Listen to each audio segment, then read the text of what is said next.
A rare and powerful bomb cyclone brought New York City to a standstill on Monday, blanketing streets and landmarks in thick snow, while residents and tourists turned the frozen city into a winter playground. Crowds gathered in Times Square and Washington Square Park, enjoying snowball fights, building snow figures, and taking photos as heavy snowfall transformed the city's iconic scenery.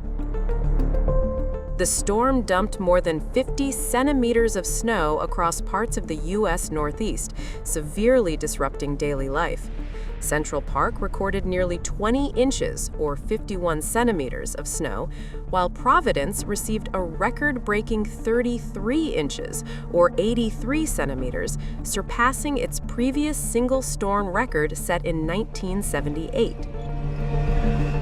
Authorities imposed temporary bans on non-essential travel as roads became hazardous. Transportation across the region was heavily affected, with more than 10,000 flights canceled between Saturday and Tuesday. Despite the disruption, many visitors and locals described the snow-covered city as beautiful, enjoying the rare spectacle before normal life resumed.